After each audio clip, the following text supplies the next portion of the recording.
Let's understand the Economic Substance Regulation Law, for which the deadline to comply is 31st of January. In terms of UAE ESR law, a distribution and service center is one of the widely covered relevant activity.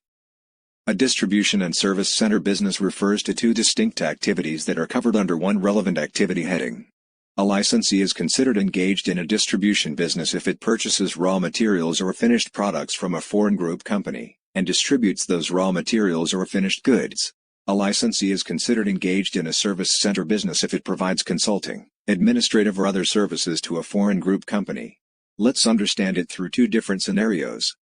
In the first scenario, X, a company set up in the UAE buys furniture from Y, a group company based in Lebanon, imports the furniture into the UAE and then resells the furniture to other group companies and customers throughout the Middle East. In scenario 1, X, the UAE-based company is carrying out a distribution and service center business. In the second scenario, the main business activity of PBLLC, a company established in the Ajman Free Zone, is to provide HR and administrative support services to L, a group company based in Kuwait, which are recharged at cost. In scenario 2, despite PBLLC not charging a markup on the relevant costs, PBLLC is engaged in distribution and service center business. Let's answer some of the frequently asked questions.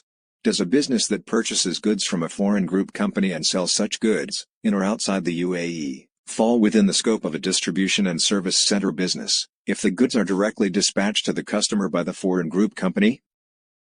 Yes, build-to-ship transactions may fall within the scope of the regulations as a distribution and service center business, as the goods are no longer required to be imported into the UAE, as per amended definition. Further, the local distribution of goods, purchased from a foreign group company, would also be within the scope of the regulations as a distribution and service center business. Are transactions with third parties, inside or outside UAE, considered as engaged in a distribution and service center business? No. Firstly, licensees that only purchase or distribute goods to third parties are not considered engaged in a distribution business.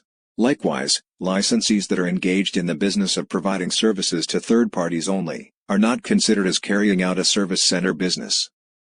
What is foreign connected person?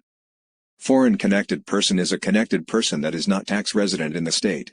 Connected person is an entity that is part of the same group as the licensee or the exempted licensee. Group is two or more entities related through ownership or control, such that they are required to prepare consolidated financial statements for financial reporting purposes under the accounting standards applicable thereto. Consolidated financial statements are the financial statements of a group in which assets, liabilities, income, expenses and cash flows of the ultimate parent company are presented as those of a single economic entity. IFC has a team of qualified accountants specializing in various fields, especially the tax laws of UAE, to ensure your business always stays compliant. Feel free to connect with us.